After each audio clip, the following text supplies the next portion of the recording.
सहना भवतु सहनौ भुनक्तु सह वीर्यं करवावहै तेजस्विनावधीतमस्तु मा विद्विषावहै।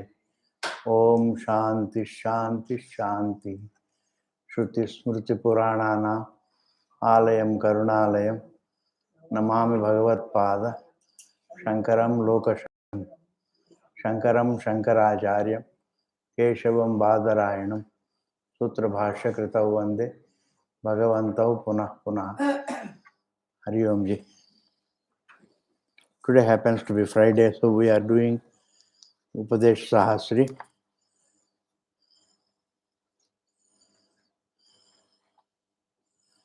Page number? 141. 141. Yes. 19th verse, no? Yes, Atma Atmiya. It's me and mine. Me and mine means that the truth has no me and mine, but the truth is being taken to be the body. As identified with the body, it becomes me. And mine means all that is owned by you. Me and mine. Tatha mantru vijnatru tadakshara. Atma atmiya ityeshaha bhavaha avidya kalpita. This thinking is avidya kalpita. This thinking is because one doesn't have the vidya. One doesn't discern between atma and anatma. When the self and the non-self are not discerned, then one thinks that it is me and mine. Me as an individual. A non-individual looks like an individual. A non-individual is taken to be an individual. Avidya kalpitaha. Atma ekatve hyasau. When Atma is one non-dual self, asau, nasti bija bhava kutah phala. When avidya is not there, when the avidya karma, how can it be there? When the bija bhava and the seed is not there, how can there be any germination? When seed itself is not there. When karanam is not there, and the karyam, how can it, when the reason is not there, how can the result be there? That is what is said here.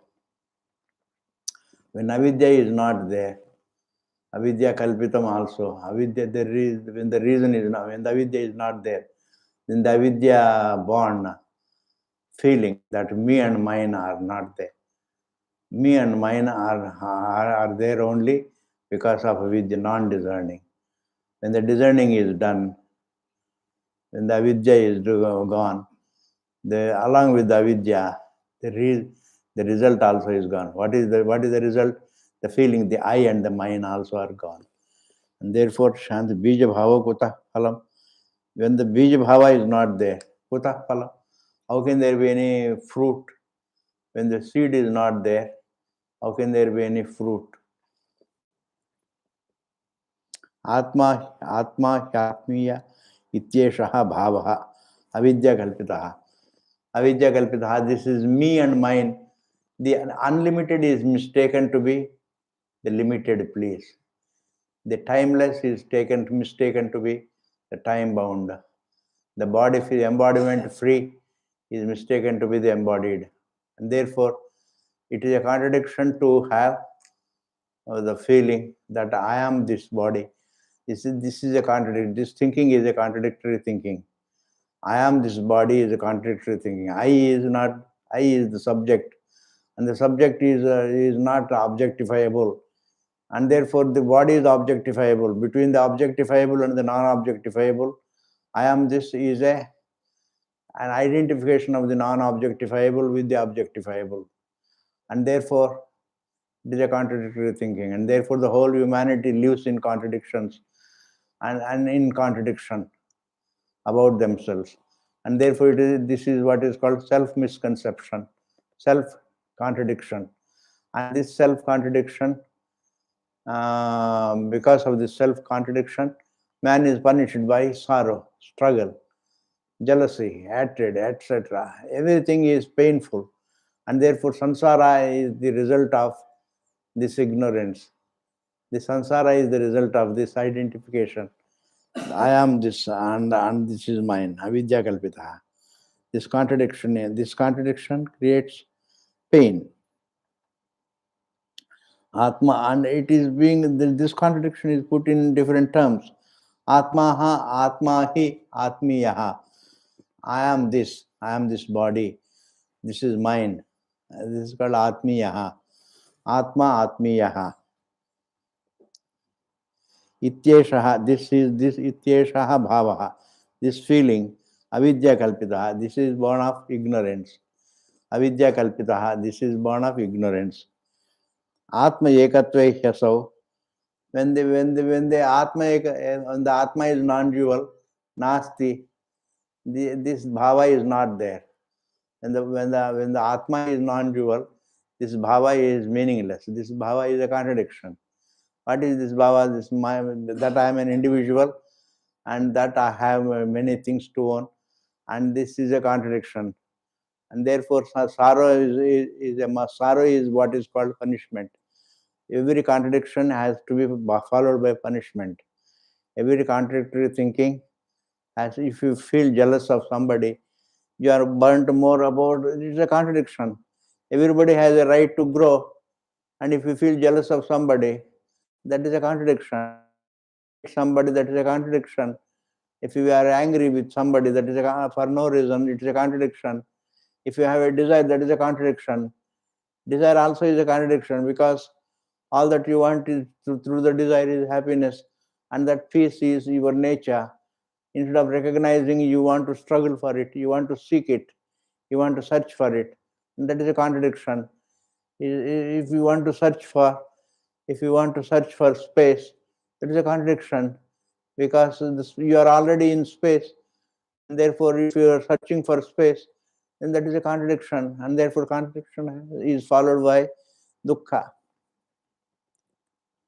Nasti. Bij bhave kutah phalam. Nasti bij bhave. When the bij bhava is not there, when the seed is not there, how can there be any germination and fruit? How can there be a fruit? How can there be any result? When the cause is not there, the effect is not there.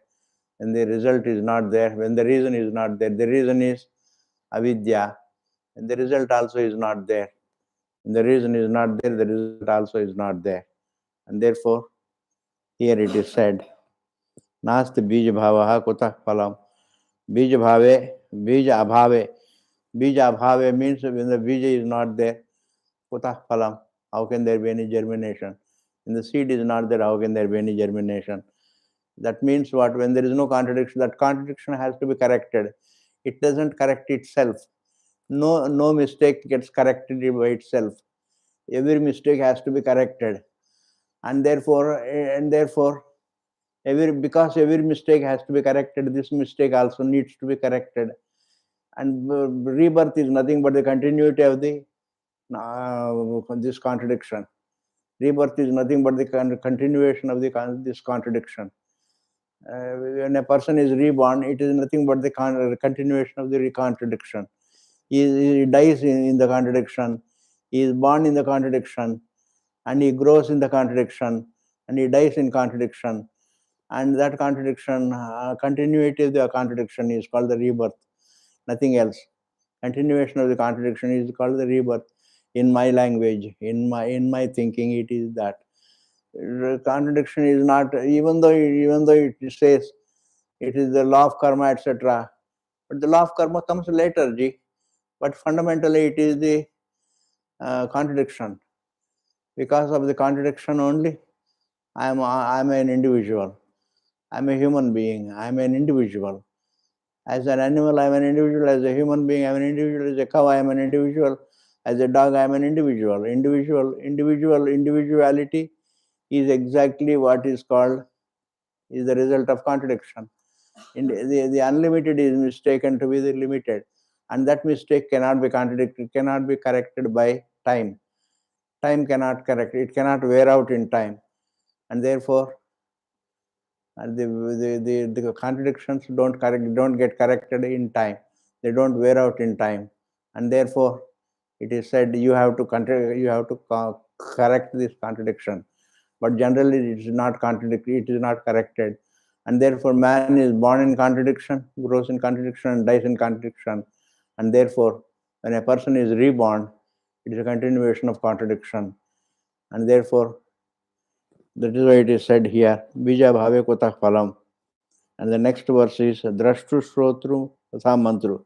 Drashtru means the seer, shrotru means the hearer, mantru means the thinker, bodhru means the understander, vijnatru means the understander. These are all various ideas about oneself. I'm a seer, I'm a hearer, I am that as an individual. I'm a seeing individual, I'm a hearing individual, I'm a conscious individual. That you are conscious is your nature. That you are not in it, that you are an individual is a mistake. That you are conscious is your nature. Consciousness is your nature. That you are an individual is a mistake. How is that, Swamiji? That I am conscious is an individual, is my nature. Yes, because you can never lose conscious to be a conscious being. You can never lose your being, the experience. Experience is never lost. You can only lose the object of experience, but not the experience. Experience cannot be lost.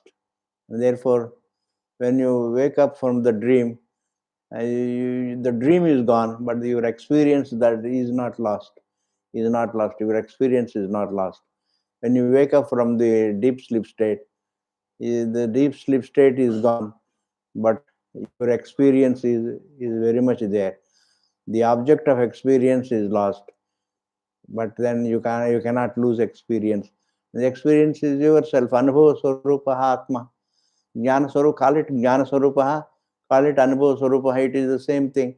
Atma is Anubhava Swarupaha, Atma is Jnana Swarupaha. Call it by any name, it doesn't matter at all. Anubhava is choiceless.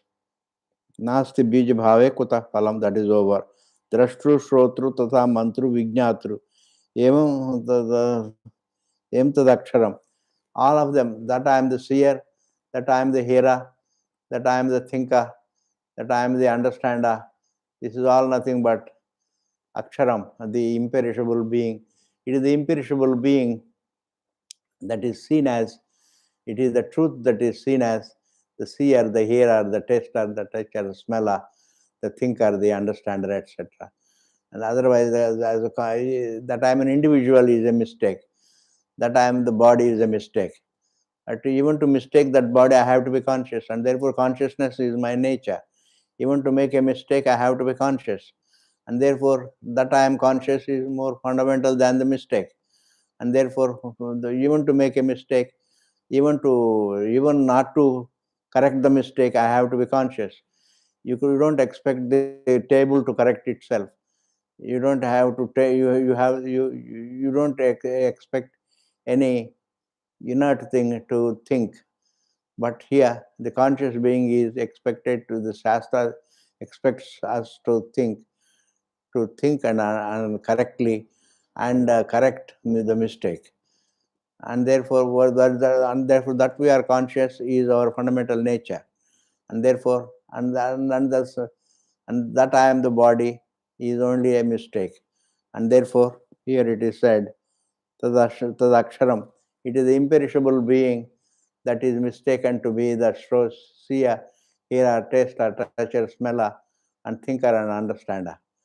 And therefore, in all of them, as understanding individual, that individuality is due to the body.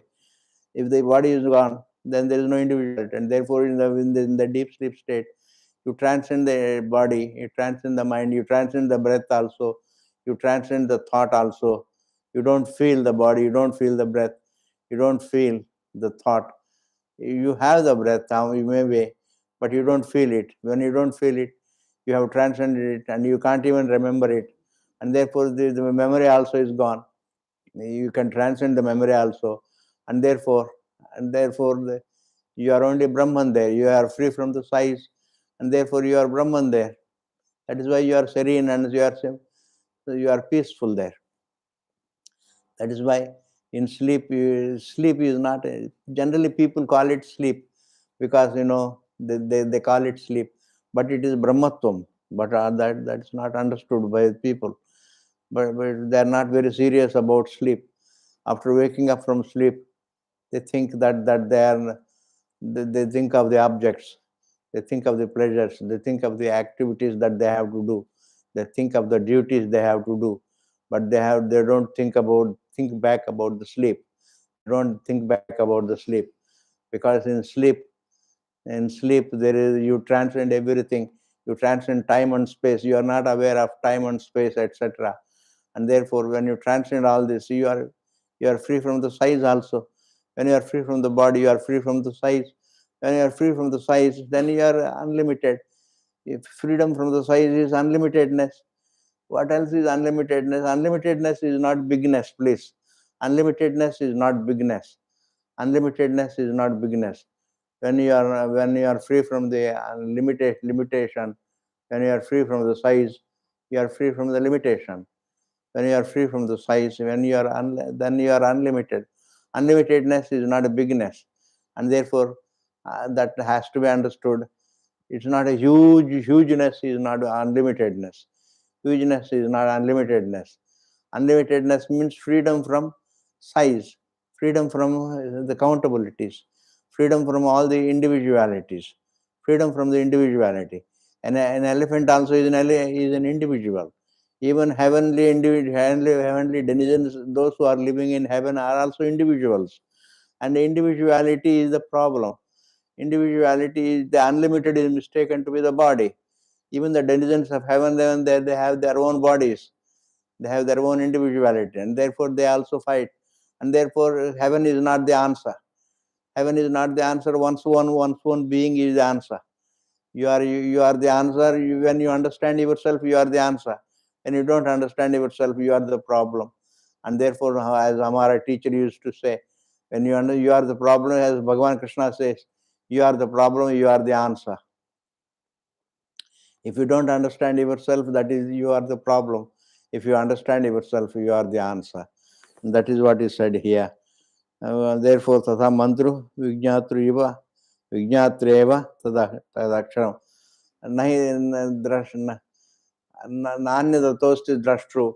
The seer is not other than Brahman.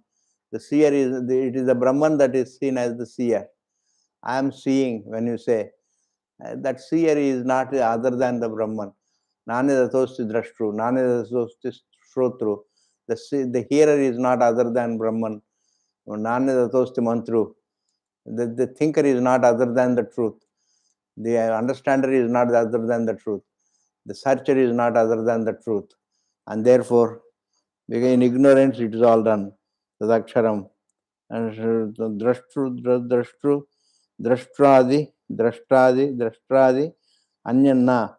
The drashtradi anyanna means drashta se anya, the other than the drashta, the other than the shrota, the other than the manta, the other than the vijnata is not there. There is no it is not other than the Brahman. The seer is indeed Brahman. The hearer is indeed Brahman. Therefore, you think that I am the seer, I am a seeing individual. That you are the seer is true about yourself, but that you are an individual is not true. That you are the body is not true. That you are conscious is true. That you are solely conscious. That you are solely conscious, ji. And that is why it is said here. Drashtraja anyanna tad yasmat tat means that Brahman is not other than the seer. Brahman is not other than the hearer, etc. When Brahman is not other than the seer and hearer, thinker and the understander, tasmat aham drashta and drashta aham aksharam. I am the drashta, and the drashta, there is no identification. Even though you are identified with the body, but you are continue to be the seer. As the seer, you are the aksharam. You are the aksharam. You are the imperishable being. For understanding that you are not the body is what is important. That I am not the body. That is what is to be understood.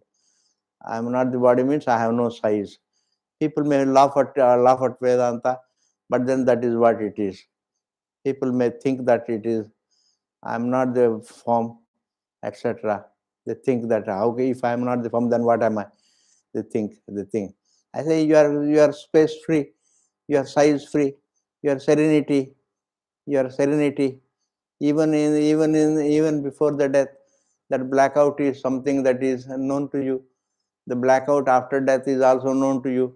The blackout before the birth also is known to you. It's not a belief. It's not something that is inferred. It is something that is experienced and remembered. And therefore, the blackout before the birth, was there anything in the before the birth? There was nothing. It was all blackout. How do you know it was a blackout? Because it is experienced by you. But what is the blackout? And after death, it says going to be a blackout. It is going to be a blackout means you know that it is going to be a blackout, and that blackout is also your knowledge, is your experience, and therefore the blackout is just as in the darkness. And the darkness is also an experience of darkness, and therefore non-perception itself is darkness. And therefore, when you close your eyes, that is darkness. When non-perception is also darkness. It's not darkness is not a thing that pervades the space. Darkness is nothing but non-perception. Non-perception. When you close your eyes, it is a perception. That's why Bhagavan Krishna, at the time of 5 o'clock, when he said, "Please give me Amma, please give me food," when he says, let the darkness fall, let it fall the dark, let the night come, I will give you. And then the Krishna said, he closed his eyes and he said, now it is dark, please give me food, he said. Please give me food. Now it is dark. That means what? Non-perception itself is called darkness. Non-perception is darkness. Darkness is not a thing. Non-perception is darkness. And therefore, when a person doesn't perceive, it is darkness. And therefore, even though you have the body, but you still have the seer. You are still the seer. As the seer, you are Aksharam, an imperishable being. That your conscious being can never be negated. That you are the body can be negated. You can transcend the body, but you can't transcend the consciousness. You can't transcend consciousness because that is your nature. The rock cannot transcend its nature of being a rock, hard. It cannot transcend its nature. Similarly, what is nature cannot be transcended. Your nature, like the sun cannot transcend. It can close its eyes. You can close your eyes to the sun, but the sun cannot lose its light. To be luminous is its nature, and it can never transcend. The sun cannot transcend. I can close my eyes to the sun. I can pray to the sun, but the sun is not aware of me, because the sun may be luminous. It is only a physical luminosity, but it is not conscious. It is inert, and therefore it is objectifiable. Anything that is objectifiable is inert. Anything that is objectified is inert. Objectifiable is inert. Objectified is inert. And therefore the sun is objectifiable and also the objectified, and therefore it is inert. And therefore the sun is not aware of my prayer to it. The sun, I may pray to the sun, I may pray to the sun, but the sun is not aware of it. The sun is not aware of it. It doesn't have the consciousness. It doesn't have the conscious being. It's not. It is inert, and therefore it is not aware. And this is all understandable. But then, when you pray to Parameshwara, he is a conscious being, and he is a conscious being, and he may not have the will. He is a silent being. That's presupposing the silent being that is Parameshwara is the whole universe. And therefore, that silent being you can always pray to. That silent being, because the law is that as you pray, so you get the result. And therefore, there is no problem. Prayer to God is acceptable. Prayer to the sun is not acceptable. Anything inert. I have the value for this luminosity, sun in luminosity, and therefore I pray to it. I pray to the tree because it gives me oxygen for survival, and the survival basis. The sunlight gives me the survival, and therefore the air gives me survival. Anything that makes me survive is also I pray to. I pray to. It may not be aware, but I accept it prayerfully.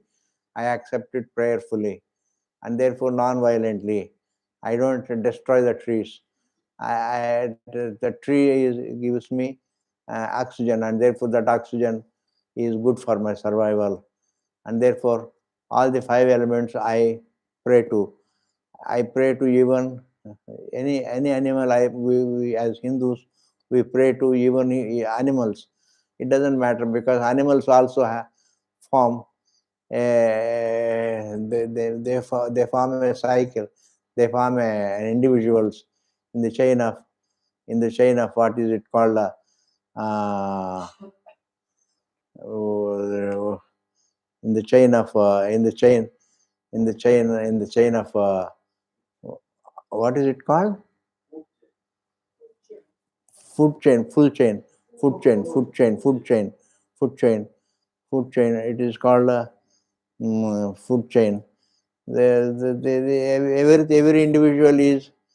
Every individual forms an individual in a link in the chain, and therefore I pray to them. As Hindus, we pray to everything, because everything is necessary in this creation, and therefore I accept it prayerfully. Accepting everything as prayerfully is exactly what is called prayer. Accepting everything prayerfully is what is called prayer, and therefore as a seer, you are as a seer, you are as a conscious being, you are solely a conscious being. That is your nature. That you are an individual is a mistake, and therefore Dashtahamaksharam, and therefore Sthavaram Jangamam Chaiva. Sthavaram means Sthavaram Jangamam. Sthavaram means the trees. Jangama means that what the moves and the movables and the immovables. The movables and the immovables. The trees are something. It is Sthavaram. The Sthavaram means it moves vertically. It doesn't move. It doesn't walk, but it moves vertically. The tree moves vertically. And then Jangamam means that any living being is called Jangamam. Jangamam means that which has got bipeds and quadrupeds, etc., the animals, etc.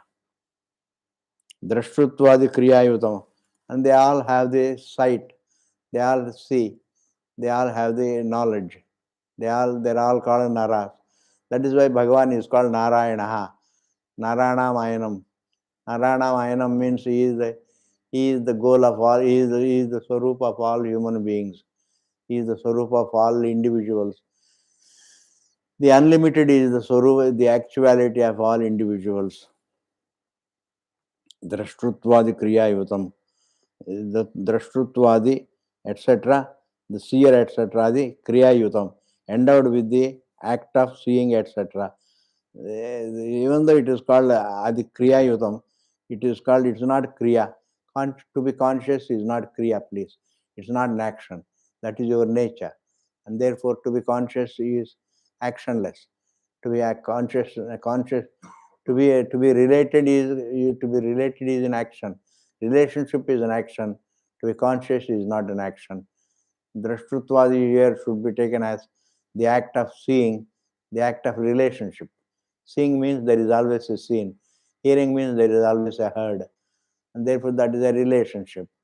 And that relationship is exactly what is called action. Minus the relationship, if you are only conscious, that consciousness is not an action. It is it is unaction. It is non-activeness. To be, to be. Like in the deep sleep state, there is no action, but you are conscious. You are conscious. You experience the serenity, and therefore you are absolutely serene in the deep sleep state. And therefore, you are free from the size. You have grown out of sizeness. You have transcended the body, and therefore you have transcended the size also, and therefore you are free from the size, and therefore you are absolute, and therefore you are in the deep sleep state. You are only action free, and therefore you have no relationship. If a father goes to sleep in the deep sleep state, he doesn't miss his children, he doesn't perceive his children. It's a very big experience, Ji. This experience is not seen back. after waking up. Man, it doesn't look back. After waking up, he thinks of the objects, he thinks of his pleasures, he thinks of his teas and coffees, and that is the problem. But what is that state in which he doesn't miss the children, he doesn't feel the children? That there is a state called sleep. We call it casually, we call it sleep. It is nothing but transcending the entire empiricality. Transcending, it is a state of transcendence of all empiricality. And therefore,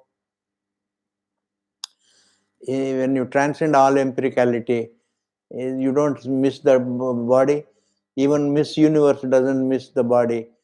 Even Miss Universe doesn't miss the body, doesn't feel the body. And therefore, it's all nothing but absolute. It is nothing but absolute. In sleep, you are free from the size, therefore, you are absolute. And after waking up, man doesn't really look back at it.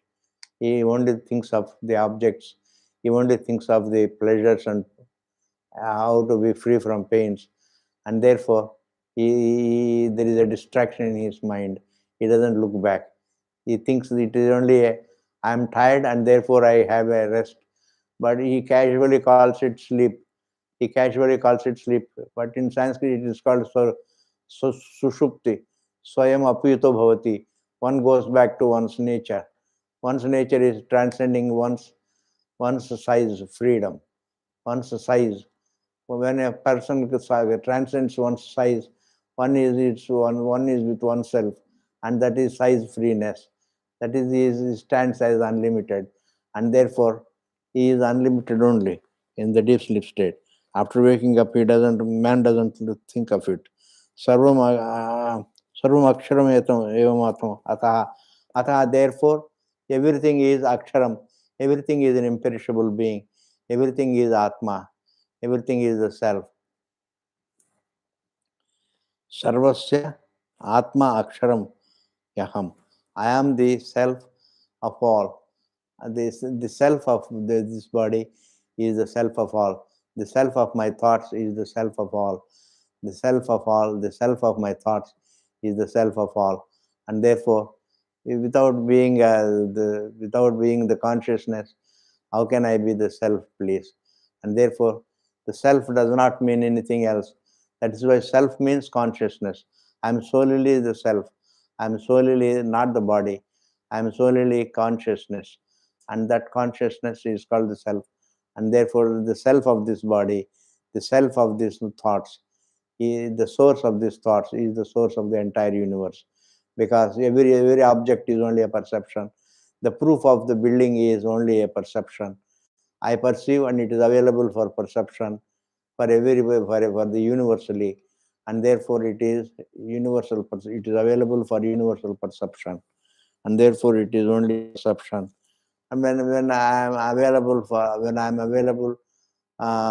I am conscious being, when I can when my body is a mere perception, then the whole universe also is a perception, and perception has to be understood as a mere perception, and therefore it has to be understood as a perception, and therefore here it is said, Sthabaram Jangamam Chaiva Drashtruttvadi Kriyayudam Ta Sarvam Aksharam Evataha Sarvasya Atma Aksharam Tu Aham Aksharam Tu Aham Aksharam Sarvasya Atma.